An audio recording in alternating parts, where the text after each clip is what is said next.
책을 통해 정치인의 삶과 발자취를 이야기하는 시간 오유경의 인생 책방. 오늘 함께할 주인공은요.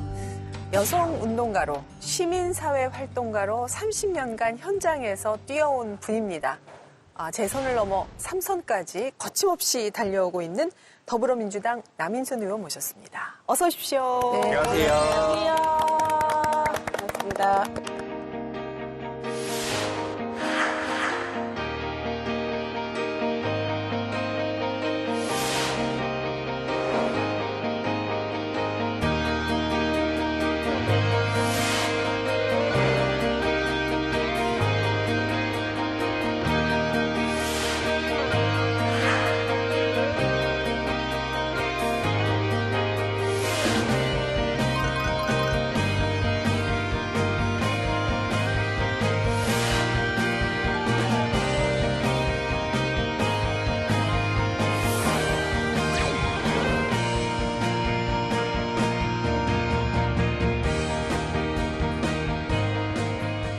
사실 일반인들은 초선이다, 재선이다, 3선이다의 무게를 모르지만 저희가 어느덧 인생 책방을 한 2년 넘게 하다 보니까 이 3선의 무게라는 게 확실히 다르다는 걸 알게 됐어요. 의원님, 3선 의원으로서 어떠십니까? 글쎄요, 저는 3선 의원이긴 한데요. 네. 늘 초심을 갖고 일하자 이런 주의거든요. 예. 항상 초선 의원 느낌으로 일을 하려고 합니다. 예, 그래서 근데 또 한편으로도 3선이 되니까 요구되어지는 부분도 있는 것 같아요. 그래서 제가 꼭 하고 싶었던 어떤 그 입법 과제는 금방 4년 만에 되지는 않더라고요. 3선이 되니까 네. 그동안 해왔던 것들, 하고 싶었던 것들이 좀 되는 부분이 있고요. 그리고 또 제가 3선이 되자마자 저는 보건복지원에서 오래 일을 했습니다. 네. 근데 이 코로나 팬데믹이 시작이 되던 해였기 때문에 특히 코로나 팬데믹을 잘 극복을 하고 또 우리가 일상으로 빨리 돌아가야 되겠다라고 하는 이제 그런 책임감을 많이 느끼게 됐었습니다. 네. 초선 의원들도 훌륭하시지만은 재선 지나 3선까지 하셨다면 능력자로 다 인정받으신 그런 분이 아니신가 싶은데 정치 슬로건이 살림 정치였어요. 네네. 어떤 뜻인가요? 예, 이제 정치를 시작할 때는 정치의 모토를 다 보통 생각하거든요. 근데 이제 저는 이제 정치할 때 그 치라고 하는 부분이 그 다스릴 치거든요. 예, 근데 그 다스린다라고 하는 것이 뭐냐면 다스린다는 말도 있지만 다 살린다는 말도 있습니다. 그래서 이제 그 정치의 치자를 생각하면서 정치를 하는 목적은 어쨌든 사람도 살려야 되고 또 환경도 살려야 되겠다 이런 부분에서 그러니까 사람과 환경을 살린다는 의미에서 살림 정치 이렇게 하게 된 것입니다. 네. 예. 의원님 별명이 또 송파 똑순이세요. 우리 권진영 씨 보기엔 어떠세요? 똑소리가 말씀하시는 거나 이런 게 너무 똑부러져 네. 보이시고 네. 일 처리도 꼼꼼하게 하시니까 그런 별명이 지어진 게 아닐까요? 그렇죠. 이제 송파에 가서 정치를 시작을 했는데 거기는 어느 정당이나 이런 게 중요한 게 아니라 제대로 뭔가 피부에 와닿는 일을 해주느냐 안 해주냐 이거를 굉장히 따지더라고요. 그러니까 굉장히 실용적인 거죠. 예. 그리고 정말 뭔가 삶의 변화가 있느냐 없느냐 이런 거였는데 제가 송파에서 정치를 하면서 특히 이제 학교라든지 아니면 공원이라든지 생활체육 이런 거 관심 많잖아요. 네, 그렇죠. 그런 거 관련한 이제 예산도 확보하고 했더니 제대로 똑소리 나게 일을 하는구나. 이제 그래서 이제 송파 똑순이라고 하는 그런 이미지를 제가 들고 들어갔는데 그게 더 이렇게 확고하게 자리를 잡게 된 것 같습니다. 지역 주민과의 소통에도 힘쓰신다고 들었어요. 네, 이제 보통 정치인들이 다 하긴 하는데요. 저도 그 최소한도 한 달에 한 번씩은 정기적으로 정해서 매주 마지막 주 토요일 날 그 민원 소통의 날을 합니다. 그러면은 생각보다 많은 지역 주민들이 찾아오십니다. 어떤 민원이 있어서가 아니라 어떤 얘기를 하고 싶어서 얘기를 하고 싶어서 오기도 하고요. 그리고 저희 지역에 이제 성내천이라고 하는 그 산책로가 있는데 거기에 나가서도 이렇게 오픈 행사를 했었어요. 그러면 지나가시던 분들이 얘기를 할 수 있다고 하니까 들어오셔서 여러 가지 그 지역에 관련한 좋은 제안들도 해주십니다. 그래서 항상 좀 소통을 해야지 우리 지역에 있는 유권자들이 무엇을 원하는지 알 수 있는 거죠. 그 과정에서 혹시 기억에 남는 에피소드가 있을까요? 그 2016년도에 제가 이제 지역에서 저희 지역 사무실에 어떤 분들이 이렇게 3층이었는데 이렇게 막 올라오셨어요. 어떤 부부가 올라오셨는데 그때 당시에 저희 그 지역의 가락동이라는 데서 그 스토킹 그 피해자가 살해당하는 그런 사건이 있었습니다. 굉장히 TV에 크게 났었어요. 그 사건이 났었는데 이제 그분이 저희 사무실까지 온 이유는 자기 딸 같은 사람이 또 발생하지 않았으면 좋겠다. 이걸 제도적으로 막아달라. 이제 그래서 제가 이제 스토킹 범죄 처벌법을 또 등의로 해서 내게 됐고, 이제 19대 국회, 20대 국회, 또 21대 국회 3번 연속해서 법을 내서 21대 국회 드디어 통과됐습니다. 그래요? 네네. 그래서 그분이 그 법 통과됐다는 소식을 듣고 또 저한테 전화가 왔어요. 정말 그 자기 그 딸의 그 한이 좀 풀어진 것 같다고. 네, 그래서 이제 그것이 가장 저도 기억에 남고 또 제가 정치를 하는 그 이유이기도 한 것 같습니다. 그렇군요. 네. 똑순이가 맞으시네요. 진짜. 예. 네. 제가 의원님 의원실에서 하는 이벤트를 보고 솔직히 좀 깜짝 놀랐어요. 어떤 이벤트? 혹시 여러분 랄프를 구해줘라는 애니메이션 영화 알아요? 랄프로 구해줘. 어. 본 것 같기도 해요. 랄프를 구해줘라는 전시회를 하셨다고. 네, 네, 예, 네. 의원님이 좀 설명을 해주시죠. 네, 그 랄프를 구해줘라고 하는 전시회를 얼마 전에 했는데요. 그게 이제 제가 대표 발의한 그 동물 대체 시험법을 홍보하기 위해서 한 겁니다. 네. 근데 4월 24일로 알고 있는데요. 그게 세계 실험 동물의 날이라고 합니다. 그래서 그거를 이제 기념해서 국회에서 이틀 동안 전시회를 하면서 또 랄프를 구해줘라고 하는 그 애니메이션 단편인데 그걸 이제 상영도 했습니다. 그래서 뭐 저희 국회의원들 여야 가릴 것 없이 한 20여 분이 공동 주최를 했고요. 제가 알기에는 한국에서만도 1년에 한 400만 마리 이상의 동물들이 희생을 당하고 있는데 이제 그런 문제를 홍보하고 동물 실험이 아니라 더 과학적이고 안전한 다른 대체 시험법이 많이 있습니다. 이제 그런 부분을 OECD 기준으로 저희가 인증을 받아서 하기만 하면 되는데 그게 아직 제도가 없어서 안 되고 있거든요. 그래서 이 동물 실험을 좀 줄이고 대체할 수 있는 시험법을 좀 제도화하자라고 하는 차원에서 했는데 그날 참석하신 의원님들이 되게 많았었어요. 근데 오셔서 랄프라고 하는 거는 토끼 이름이거든요. 네. 자발적으로 본인들이 랄프를 구조해주겠다고 랄프 구조대를 해주시겠다고 그날 그런 그 열렬한 호응이 있었습니다. 아니, 의원님이 교사셨대요. 아, 그런 거. 어느 과목 교사셨을 것 같으세요? 가정 선생님. 가정선생님 느낌? 아니면 아, 그래요? 뭐 이런 영어 선생님. 저도 문과 쪽이셨을 것 문과 같아요. 네네. 네. 국어교사셨다면서. 국어교사는 못 됐고요. 국어교사가 꿈이었었는데 아. 제가 학교 다닐 때는 또 우리 사회가 많이 민주화가 좀 안 된 상황이었습니다. 네네. 특히 대학도 그랬고 사회도 그랬고 그래서 뭐 학내 민주화 운동을 하다가 그때 이제 강제 퇴학이 돼서 국어교사의 꿈은 이루지를 못해서 예, 어떻게 보면 그래서 제가 이제 그런 시민운동이나 여성운동을 하게 된 부분이 이제 그런 맥락도 있는 것 같습니다. 예. 자, 이런 의원님께서 인생책으로 추천한 책은 맨부커상에 빛나는 여러분 다 기억하신 한강의 장편 소설입니다. 작별하지 않는다라는 책을 또 추천을 해주셨어요. 자, 이 표지가 책, 좀 다르네요. 그죠? 어. 제가 갖고 있는 표지랑. 그렇네요. 그게 좀 더 다르죠. 예. 그거 언제 찍은 거죠? 이게 조금 뒤에 나온 걸 거예요. 아마. 예. 원래 책이 예. 판매에 호응도가 좋으면 표지가를 합니다. 그래요? 네. 그렇군요.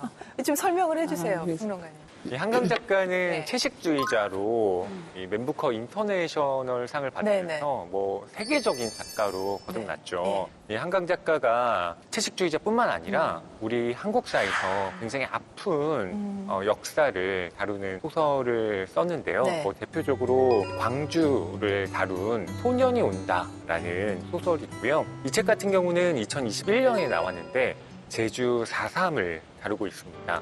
경하라는 소설가와 경하의 친구인 인선과 인선의 어머니 정심의 이야기로 제주와 우리의 어떤 아픔을 굉장히 절절하게 나타내고 있는 작품입니다. 의원님 어떻게 이 책을 인생책으로 선정을 하셨죠? 예, 저희 지역에 저희 남한산성이라는 산성이 있습니다. 예. 거기 청량산에 있는데 그 청량서당이라고 하는 독서 모임이 있습니다. 그래서 연령은 굉장히 다양해요. 네. 70대부터 30대까지 있는 또 직업도 다양한데 한 12분 정도가 모여서 하는 청량서당이라는 독서 모임을 제가 하고 있는데 거기서 한 달에 한 번씩 이렇게 책을 이렇게 추천을 해서 읽어요. 근데 이 책이 한번 추천이 돼서 제가 읽었는데 너무 책이 감동적인 거예요. 제목이 참 특이하잖아요. 예. 작별하지 않는다라고 하는 이 표현이 참 오묘한 표현인 것 같아요. 작별한다도 아니고. 작별하지 않는다는 걸까? 저는 그 의문이 그렇죠. 그런 많이 의문이 들었어요. 들잖아요. 예. 그러니까 그런 의문을 갖게 만드는 책 제목부터 너무 잘 정했다는 생각이 좀 들었고 이 4.3이라고 하는 거는 우리 현대사에서 굉장히 아픈 역사인데 그거를 굉장히 그 서사를 잘 이끌어내서 감동적으로 이제 썼기 때문에 굉장히 느낌과 울림이 많은 책이라서 제가 선정을 하게 됐습니다. 그 독서 모임 이름이 청량 청량서당. 서당. 청량서당. 네, 청량산에 있는 서당. 야, 오늘 청량서당 여러분께서는 다 이 방송을 보고 계시겠군요. 아주 훌륭한 네, 모임이시네요. 홍보를 하겠습니다. 예, 알겠습니다. 자, 한강 작가의 작별하지 않는다 이야기 속으로 들어가 보겠습니다. 아직은 작별할 수 없는 이야기입니다. 첫 번째 차트 뜯어보겠습니다. 경하, 새를 구하러 가다. 여기서 아까 얘기한 것처럼 경하와 인성이 이제 주요 인물인데 이 경하가 새를 구하러 가는 이야기.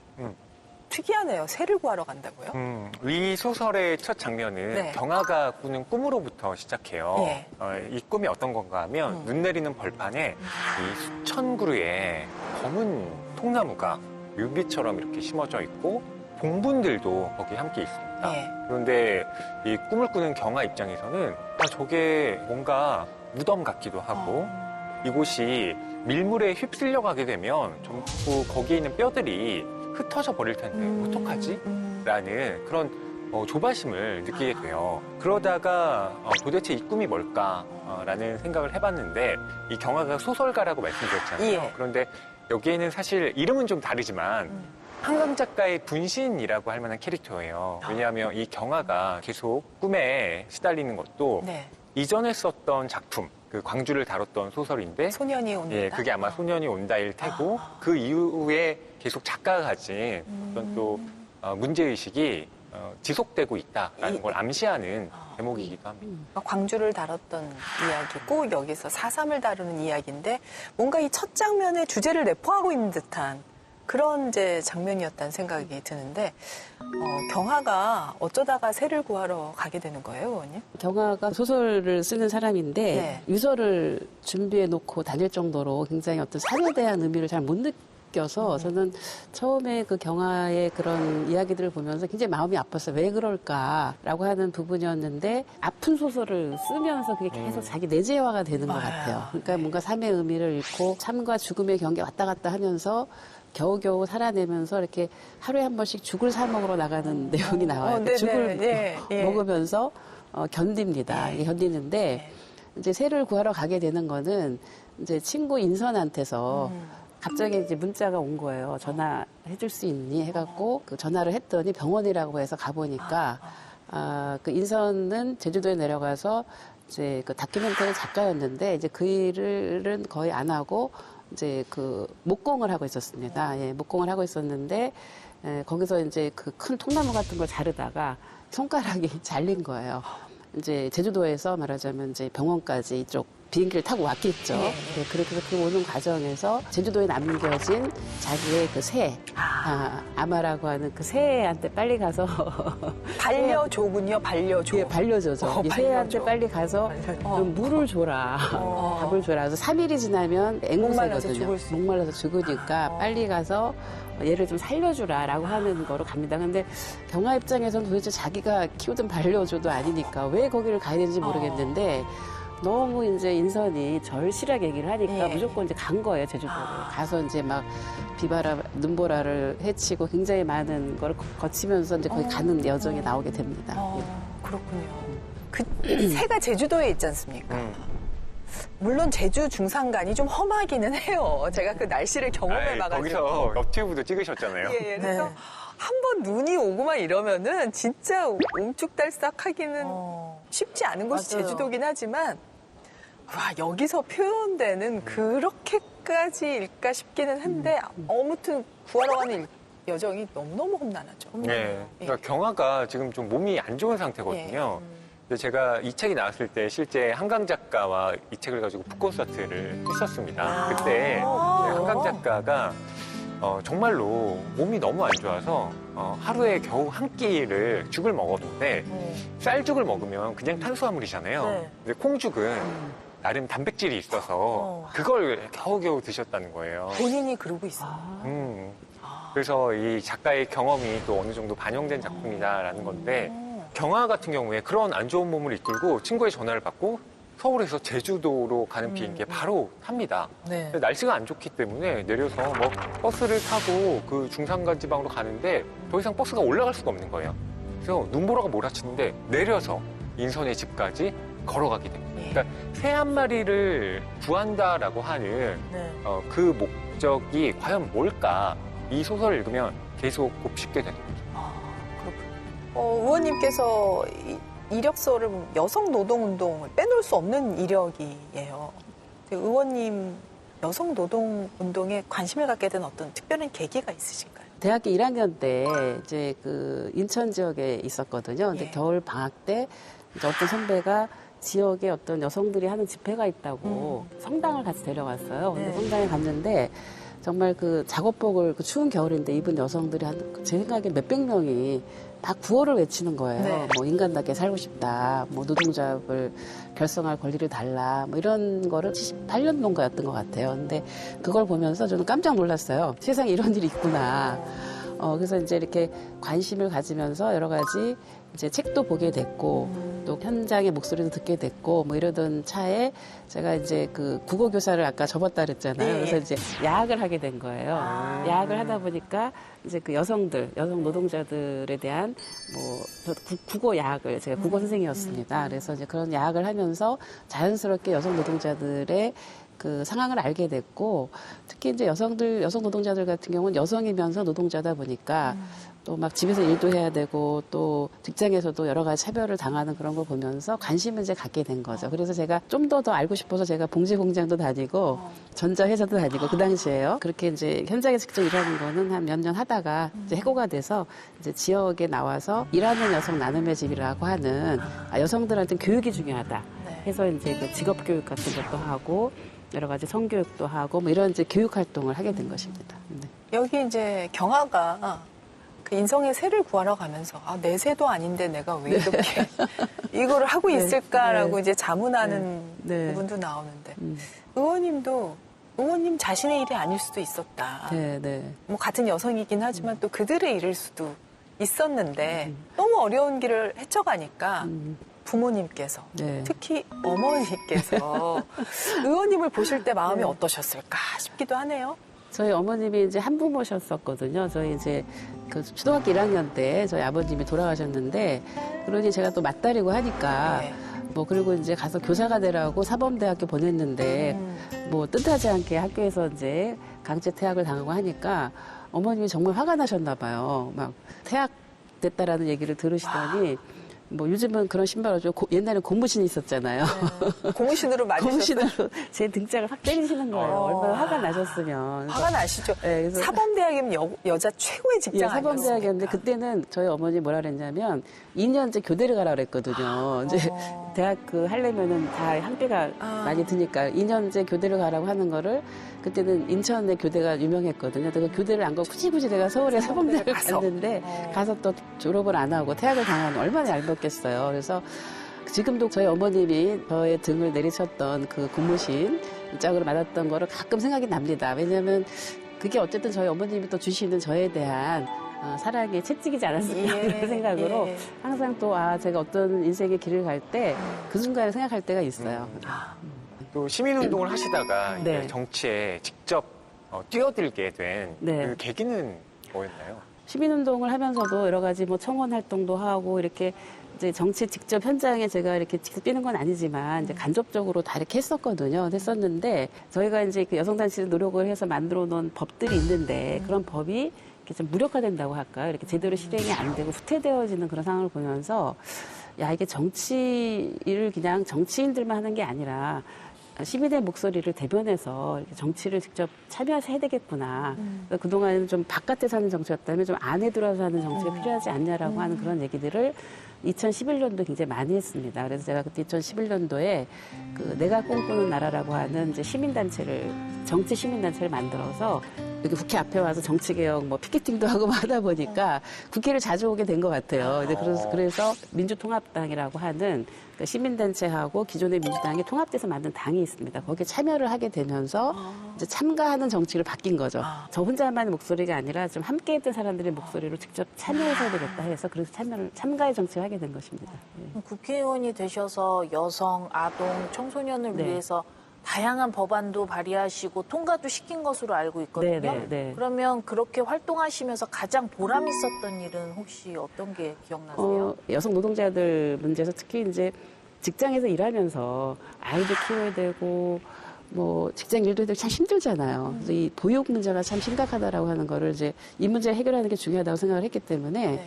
그 영유아보육법도 계속 지속적으로 개정을 하는데 특히 혹시 뭐 이렇게 새로 생긴 아파트들 가면 네. 500세대 이상 된 아파트 가면은 요즘에 어린이집 기본적으로 오잖아요. 예. 근데 그 제가 만든 법인데 오, 이제 500세대 이상이 되면은 무조건 국공립 어린이집을 아유, 지으라고 너무 했습니다. 필요해요. 예, 그래서 지금 교육기관도. 보면은 새로 아파트가 재건축되거나 네. 신규로 들어서면은 다 국공립 어린이집이 들어오는 네, 거는 네. 그 법을 고쳐서입니다. 오. 그런 칭찬 좀 해드리세요. 대단해요. 대단해요. 잘하셨네요, 네, 의원님. 그런 부분들이 뭐 서서히 변화가 되는 거지만 그래도 그런 이제 제 출발 자체가 이제 여성, 아동 이런 거였기 때문에 이제 그걸 꾸준히 하게 된 거죠. 그런 걸 보람 있게 생각하고 있습니다. 아직은 작별할 수 없는 이야기 다음 차트. 인선 제주 4.3을 말하다. 네, 드디어 제주 4.3의 이야기가 수면 위로 떠오르는군요. 이 제주 4.3이라고 하는 건 우리나라의 그 혼란스러운 해방 정국과도 관련이 있습니다. 네. 그러니까 1945년에 네. 광복이 된 다음에 아쉽게도 남과 북이 서로 우리는 단독 정부 수립하겠다. 라는 방향으로 나아가게 되잖아요. 그리고 1948년에 이승만 대통령이 우리는 도저히 기다릴 수 없다. 남한만의 단독 이 선거를 진행하겠다라고 발표를 합니다. 네. 그때 제주도민들이 반대를 한 거예요. 왜냐하면 이렇게 되면 우리는 영영 갈라서고 만다. 남과 북은 통일이 되어야지 떨어져서는 안 된다라고 1948년 4월 3일에 시위를 했는데 이승만 대통령을 비롯한 다른 사람들이 그들을 이른바 빨갱이로 본 겁니다. 그래서 닥치는 대로 무자비한 탄압을 벌이는데 뭐 시위에 나서는 사람들뿐만 아니라 그냥 민간인들, 살고 있는 사람들을 무자비하게 다 죽이죠. 그 사상자만 해도 3만여 명이 넘는다라고 합니다.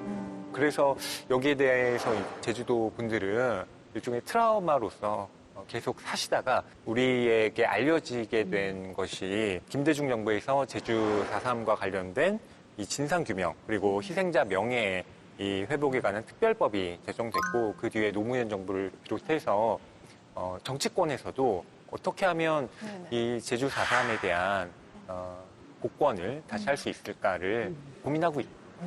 냉전과 이데올로기 시대가 정말 비극적인 사건이라는 생각이 들지만 오랫동안 좀 묻혀 있었던 부분이고 희생자들도 명예회복을 못하신 부분인 것 같은데 의원님은 어떻게 이 4.3을 접하셨고 어떻게 생각을 하고 계세요? 저도 이제 뭐 시민단체 활동을 했으니까 네. 4.3 사건에 대해서는 알고도 있었지만 네.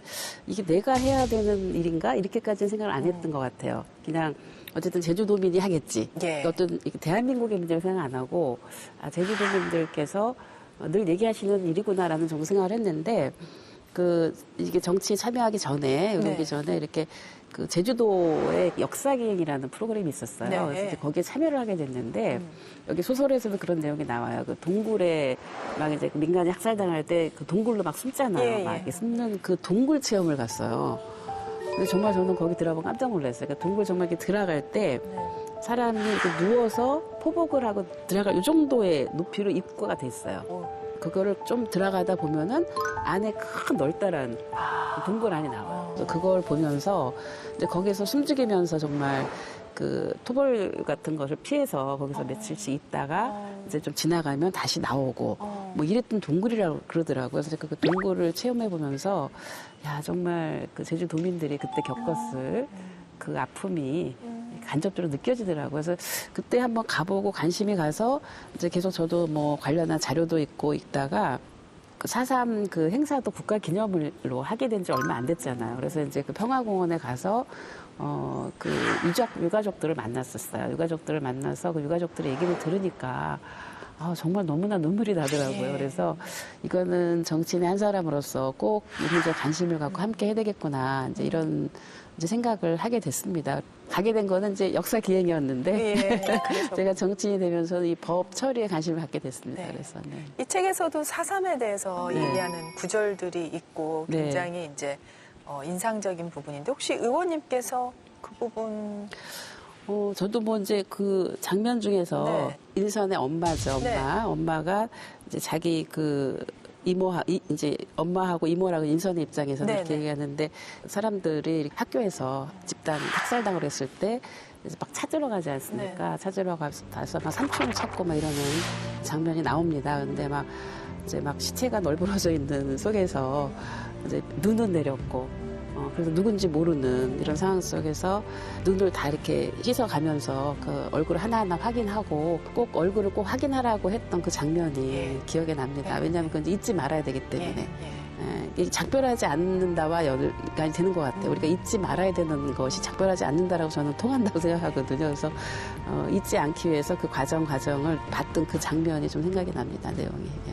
저는 제주도에 있을 때 그 4.3 현장에 가니까 까만 고무신 같은 것들이 막 있는 거예요. 그래서 여기 고무신이 있지 그랬더니 가족들 모르게 잡혀가고 막 끌려갈 때 자기의 위치를 알리려고 고무신을 하나씩 던지면서 그렇게 간 거예요. 그래서 그 고무신이 이제 유적지에 이렇게 막 놓여 있고 하는 그 장면을 보면서 제주는 지금도 그 4.3의 아픔이 여전히 배어 있는 곳이라는 그렇죠. 생각을 하게 됐었어요.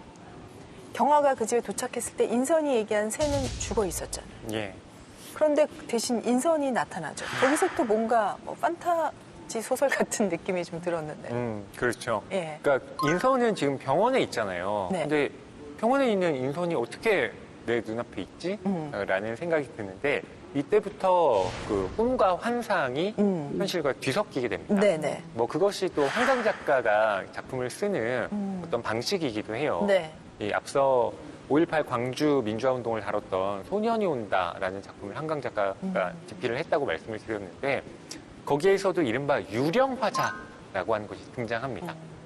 화자가 살아있는 게 아니라 유령의 형태, 이 구천을 떠도는 이 화자의 시선으로 말하고 자신이 겪은 참상들을 표현하고 그러니까 그럼으로써 독자들은 훨씬 더 이 사건에 대해서 감정이입을 하게 되고 이 리얼한 감각을 느끼게 되는 거죠. 예, 예. 그러니까 이런 방식이 이 작별하지 않는다에도 비슷하게 구현이 되어 있습니다.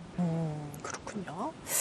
자, 그럼 이제 우리가 굉장히 이 책 속으로 들어가다 보니까 네. 한없이 빨려 들어갑니다. 분위기 눈발이 다운되면- 날리는 느낌이야, 지금 여기에서. 그러니까 분위기가 약간 다운되면 제가 다시 돌아옵니다. 아, 네, 분위기 띄우기 위해서 권진영의 5글자로 말해요라는 코너가 있거든요.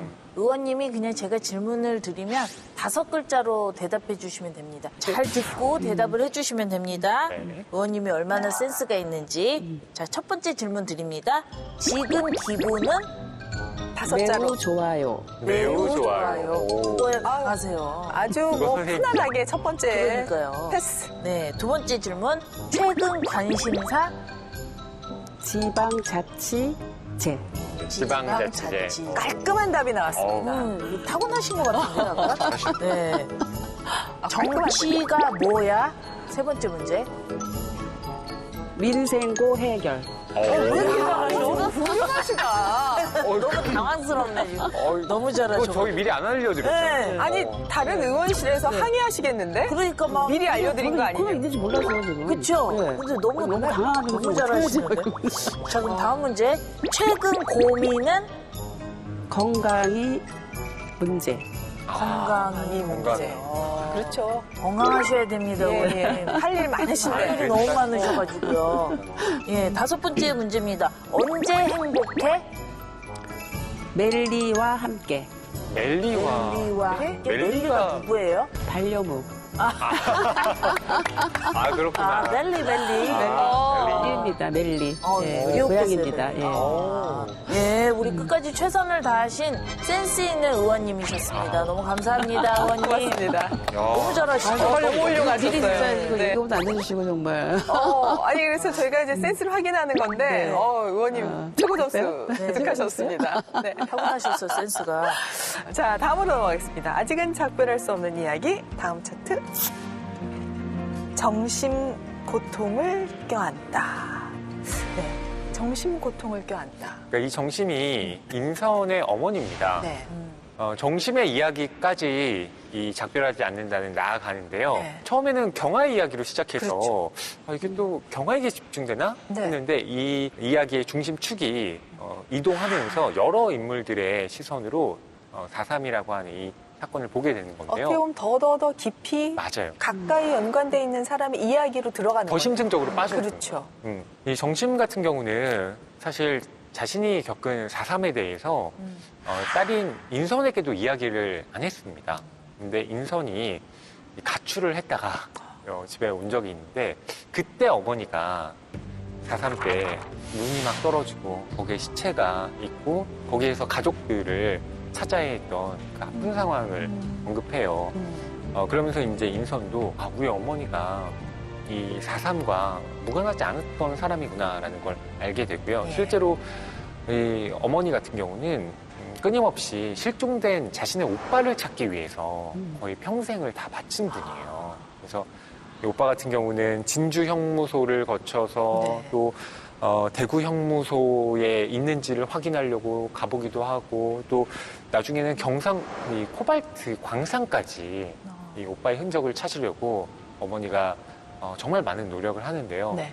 이런 것들을 보면 이 제주 4.3이 정말 제주 도민만의 그 고통이 아니라 사실 우리 모두가 함께 끌어안아야 할 고통이라는 게 여실히 드러나는 대목이라고 할 수 있습니다. 네. 의원님은 어떻게 보면은 이제 그 당시에 희생자분들도 많으시지만 살아남은 분들의 트라우마도 그것도 엄청난 거 아니겠습니까? 엄청난 거죠. 예. 저는 이게 국가 폭력이었다고 생각하거든요. 예, 이런 예. 국가 폭력에 의해서 이렇게 폭력을 직접 당한 희생자도 있고, 그 폭력 가운데서 살아난 생존자에 대해서도 어떤 트라우마에 대한 어떤 치유 이런 부분이 있어야 된다고 생각합니다. 그래서 지금 이제 국가가 트라우마 치유 센터라고 하는 부분이 세월호 사건 때문에 안산에 만들었잖아요. 그러니까 그런 것처럼 제주라든지 제주도 큰 사건이 있었고 광주라든지 이렇게 트라우마 치유 센터 같은 것들을 만들어서 이런 고통에 시달리는 분들이 좀 치유가 이렇게 될 수 있는 그런 제도가 좀 필요하다. 예산도 많이 지원해 드려야 된다고 생각하고 있습니다. 의원님 이 책에서 가장 인상적이고 이렇게 마음에 들어왔던 부분? 좀 어떤 감상평을 좀 얘기하고 싶으세요? 책이 제목이 작별하지 않는다잖아요. 근데 저도 이 제목에서 처음에 굉장히 이게 무슨 말일까 작별하지 않는다라고 하는 부분이 근데 보니까 결국은 잊지 않는다라는 거인 것 같아요. 사실은 처음에 인선도 엄마의 고통을 모르기도 했고 외면하려고 한 거거든요. 예, 예. 그래서 가출도 하고 뭐 예. 그랬던 거 아닙니까? 예. 벗어나고 싶었던 거예요. 그렇죠. 어떤 그 엄마의 기운으로부터 벗어나고 싶었던 거거든요. 내 얘기는 아니야. 심지어 엄마의 그쵸, 얘기인데도 엄마의 내 얘기가 얘기는 아니고 아니야. 싶었어. 그래서 이게 벗어나고 싶고 가출이라는 게 그런 행동이었다고 생각했는데 다시 제주도로 가는 거는 그 고통을 직면하고 껴안겠다라고 하는 그 과정이 굉장히 감동이었었어요. 다시 제주도로 돌아오는 그 과정에서 엄마가 딸한테 사실 아무 얘기도 자세하게 얘기하지 않잖아요. 근데 딸이 엄마가 그 뭘 했는가 이런 것들을 다시 되짚어가면서 그 엄마가 그 겪었던 생존자로서의 고통에 대해서 그거를 딸도 그것에 대해서 직면하고 그거를 떠나보내고 작별하지 않고 내가 그것을 계속적으로 기억하겠다라고 하는 그 부분이 굉장히 감동적이었다고 생각을 합니다. 예. 그리고 그게 또, 진정한 사랑인 것 같아요. 그래서 이 얘기가 사랑에 대한 좀 이야기다 뭐 네. 이런 얘기도 네, 한것 네, 같은데. 네, 네. 의원님이 여기 이번에 제주 4.3 특별법 개정안 네네네. 굉장히 관심을 가졌다고. 네, 저희 그러는데요. 뭐 여야 의원들이 다 공동 네. 발의를 했는데요. 네. 사실은 이제 이게 20년이 제도화가 된 거 20년 정도가 됐는데 네. 좀 실제적인 진상조사라든지 아니면 국가폭력이라는 거로 인정을 하고 또 거기에 대해서 그 국가폭력을 당하신 분들에 대한 유가족들에 대해서 국가 차원의 보상은 해드려야 된다 해서 이제 그 1인당 9천만 원씩 작년에 이제 결정을 했죠. 저희가 결정을 해서 예산도 확보를 하고 해서 진상 규명을 하고 또 명예 회복을 하고 또 보상을 할 수 있는 그런 것까지 진행이 된 것 같습니다. 물론 이제 아직까지 좀 더 많은 범위의 그 유가족 범위를 좀 더 넓혀야 된다 뭐 이런 논쟁은 아직 있긴 하지만 이제 더 그런 부분들은 좀 더 보완해 나가더라도 어떤 기본적인 틀은 좀 갖추게 된 것 같습니다. 네. 의원님 어떤 분들에게 이 책을 추천하고 싶으세요? 미래 세대들이 많이 좀 봤으면 좋겠습니다. 예, 4.3에 대해서 그래도 잊혀지지 않아야 된다. 네. 작별하지 않는다라고 하는 거는 사랑한다는 의미이고 잊혀지지 말아야 된다는 얘기거든요. 그래서 우리 미래 세대들이 이거 좀 꼭 보면 좋겠다. 근데 좀 한강 우리 작가님의 글이 상당히 읽기가 쉽지는 않아요. 읽다 보면 수술 넘어가는 재미있는 소설책 같지는 않지만 굉장히 이렇게 그 진한 여운이 남는 그런 내용이라서 예, 우리 미래 세대들이 많이 봤으면 좋겠습니다. 예. 예. 의원님 이제 의정활동 이제 3선째시다 보니까 많이 능숙해지고 숙련되시고 막 그러실 것 같아요. 뭔가 이제 앞으로 할 일도 탁탁탁 생각이 나시고 좀 그러시죠. 근데 글쎄 그래야 되는데 그래야 되는데 늘 이렇게 뭔가 항상 이렇게 좀 뭔가 도전해야 되고 그런 상황이 참 힘든 일인 것 같아요. 예, 이렇게 물론 이제 좀 능숙하게 할 수 있는 부분은 있죠. 입법 활동이라든가 이런 부분들, 뭐 예산을 확보한다든가 그런 거는 이제 익숙하게 할 수 있는 일인데 또 지역 정치를 하다 보면 또 늘 새로운 상황에 또 부딪혀야 되는 부분이 있어서 항상 또 이렇게 정치인은 뭐 어항 속에 있는 붕어와 같다라는 얘기를 과거에 우리 이해찬 당대표님께서 얘기했는데 그런 느낌이 많이 들어요. 요즘에는 SNS 시대다 보니까 모든 게 이게 또 공적인 삶 중심으로 가다 보니까 참 쉽지 않은 정치인의 인생이다라고 생각을 하고 있습니다. 여전히 어려운 게 네. 정치다. 예. 소통하는 게 제일 어려운 것 같아요. 소통이. 소통이. 예. 그렇죠. 이제 관심이 많이 가는 현안이나 법안이 있으신가요? 이제 사회서비스헌법이라 그래갖고 이제 이 코로나 시대에 굉장히 이게 사각지대 돌봄이 많았거든요. 그래서 그 돌봄 노동을 공적으로 할 수 있는 이제 사회서비스헌법까지 제가 이제 통과를 시켰는데 지금 이제 꼭 제가 이제 하려고 하는 것 중에 하나가 아까 말씀드린 그 동물대체 시험법. 이 부분은 또 많은 좀 뭐 식약처가 중간 이제 중심이 돼서 해야 되는 법이긴 하지만 여러 부처가 또 협력이 돼야 되는 법이에요. 그래서 이제 동물대체 시험법 부분도 통과를 시켜야 되는 그런 일들도 있고 그리고 이제 낙태죄가 이제 헌법 불합치가 되지 않습니까? 네. 그래서 그것을 보완하고 대체하기 위한 그 성재생산 관련한 기본법 유엔에서도 권고하고 있는 법이 있습니다. 네. 그 법안을 준비를 하고 있습니다. 그래서 이제 그런 부분들은 또 여성에 대한 건강권과 관련한 부분이기 때문에 이 법도 또 사회적 합의를 이뤄내려면 참 시간이 많이 걸립니다. 의원님은 국민들에게 또 어떤 정치인으로 기억되고 싶으세요? 저는 일단 송파에서 정치를 하고 있기 때문에 송파 주민들이 저를 잘 기억을 해줬으면 좋겠다는 생각을 하고 있고요. 그리고 정치는 뭐 힘이 있는 분들은 다 자기 힘으로 권력으로 다 모든 걸 해결할 수 있지 않습니까? 정치는 사실 힘이 없는 자들의 힘이 돼야 된다고 생각합니다. 그래서 뭐 우리 사회에서 아직도 아동은 목소리를 못 내잖아요. 그렇죠. 그러니까 아동들의 목소리도 그다음에 뭐 여성이라든지 또 우리 사회 취약계층을 위한 그런 어떤 그 힘없는 자들, 힘없는 사람들의 좀 힘이 되는 이제 그런 정치인이었다. 그런 일을 했다 이렇게 기억이 되고 싶습니다. 거진영 씨 오늘 의원님 만난 소감 어때요? 의원님이 이렇게 첫 인상을 뵐 때는 네. 너무 좀 미인이시잖아요. 그쵸. 그래서 얼음공주님이 아닐까 그런 생각이 들었는데 생각보다 푸근하시고 예. 또 소통과 공감 능력이 있으신 것 같아서 뭔가 믿음이 가는 것 같습니다. 멜리 엄마. 멜리맘. 멜리맘. 멜리맘. 허위평론가 이 책 한 줄 평 부탁드립니다. 한강 작가가 네. 밝히기를 이 작품이 지극한 사랑에 대한 소설이기를 바란다라고 이야기를 했어요. 예, 예. 저도 그래서 이 작품은 지극한 사랑에 대한 소설이다라고 한 줄 평을 하고 싶은데요. 네. 이게 슬픈 것들, 또 아픈 것들, 이걸 결코 잊지 않고 그들과 작별하지 않는다라고 하는 의지의 표현이기도 하다라는 생각이 듭니다. 의원님 이제 끝으로 우리 시청자분들께 네. 하고 싶은 말씀이 있으시면. 작별하지 않는다를 기회가 되시면 한번 꼭 보시면 좋을 것 같고요. 정말 진정한 사랑은 그 가족이든 아니면 그 사회든 함께하는 거라고 생각합니다. 그 아픔까지도 함께하는 것, 그것이 진정한 사랑이지 않을까라고 생각합니다. 정치도 그렇게 하도록 하겠습니다. 예. 저는 오늘 의원님과 얘기 나누면서 우리 지역구에 이런 의원님 괜찮다 이런 생각을 했는데요. 그만큼 우리의 어떤 일상을 잘 살펴주실 것 같은, 그리고 고민을 좀 문제를 해결해 주실 것 같은 네네. 그런 의원님의 모습을 많이 본 것 같습니다.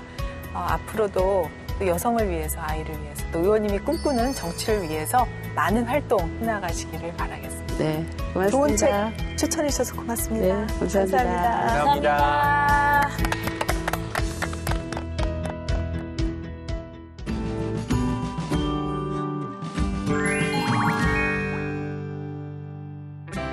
안녕하세요. 국회 도서관과 함께 다양한 책을 소개해드리는 오늘 모익지의 홍재경입니다. 오늘은 국회 도서관이 종은 다르지만 가족입니다 라는 주제로 엄선한 책을 소개해드리려고 합니다. 최근 주목받고 있는 책도 놓치지 않고 준비했는데요. 먼저 주목받고 있는 정치 분야 도서부터 만나러 가보실까요?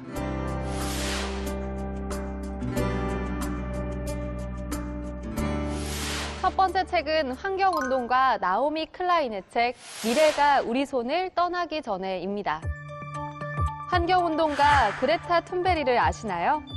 책 미래가 우리 손을 떠나기 전에는 지구를 위한 나무 심기 단체를 이끄는 펠릭스 핑크바이너, 14세에 아니시나백 원주민 수자원 국장이 돼 원주민 공동체의 물을 지키는 어텀 펠티에 등 기후행동에 뛰어든 다양한 10대 활동가들의 열정 넘치는 환경운동 이야기가 등장합니다. 또한 저자 나오미 클라인은 전문 용어 대신 명쾌한 서술과 시각 자료로 기후변화의 과학적 사실과 핵심 논쟁을 이해하기 쉽게 설명합니다. 저자는 책 속에서 기후는 얼마나 많이 또 얼마나 바뀔까? 우리와 미래에 태어날 세대들은 얼마나 많은 위기를 겪으며 살아가야 할까? 이 질문의 답은 우리가 지금 무엇을 하느냐에 달려있다라고 말합니다. 청소년 기후활동가들이 등장한 이유와 그들이 어떻게 활동하고 무엇을 성취하려고 하는지가 궁금하시다면 책 미래가 우리 손을 떠나기 전에를 읽어보시는 건 어떨까요? 두 번째로 소개해드릴 책은 사이버 범죄 전담 형사의 리얼 범죄 추적기, 인격 살인입니다. 저자 박중현은 30대와 40대를 사이버 범죄 전담 형사로 일했는데요. 수많은 사건을 담당하며 기록한 수사 보고서, 피의자들의 자백, 피해자들의 고통을 바탕으로 사건의 경위와 해결 과정, 그리고 예방법을 담아 책으로 엮었습니다. 디지털 성범죄, 해킹, 인터넷 도박, 인터넷 직거래 사기 수사, 이메일 무역 사기 등 온라인에서 일어나는 각종 사기와 범죄들. 저자는 모든 사이버 범죄는 무관심 속에서 성장해왔다라고 말합니다. 생활 밀착형 사이버 범죄부터 마음을 노리는 범죄까지 사이버 범죄 예방을 위한 책 인격 살인을 추천합니다. 다음은 국회 도서관이 선정한 테마 도서를 만나보는 시간이죠. 이번 주제는 종은 다르지만 가족입니다입니다. 조건 없이 우리 삶에 들어와 아낌없는 사랑을 주는 종, 다른 가족, 반려동식물, 사랑스러움 가득한 반려동식물에 관한 책들을 준비했습니다. 함께 보실까요?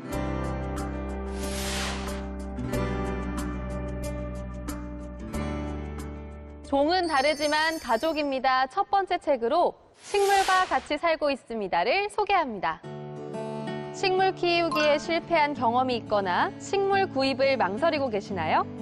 책 식물과 같이 살고 있습니다는 식물에 대한 기초 정보, 물주기, 햇빛, 온도 등 아주 기본적이지만 누구도 알려주지 않는 식물 지식과 관리법에 대한 정보를 쉽고 정확하게 설명합니다.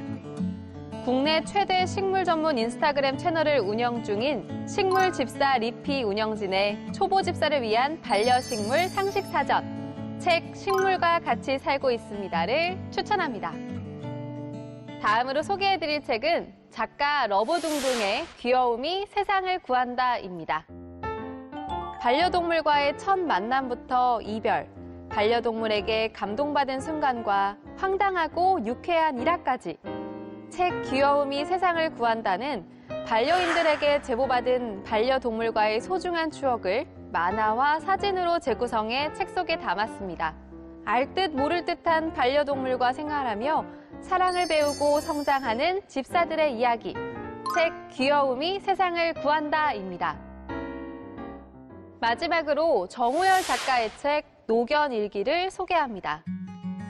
작가는 만 19세가 된 반려견 풋코를 키우며 평범한 일상에서 찾아낸 늙은 개와의 반짝이는 순간들을 기록하기 시작합니다.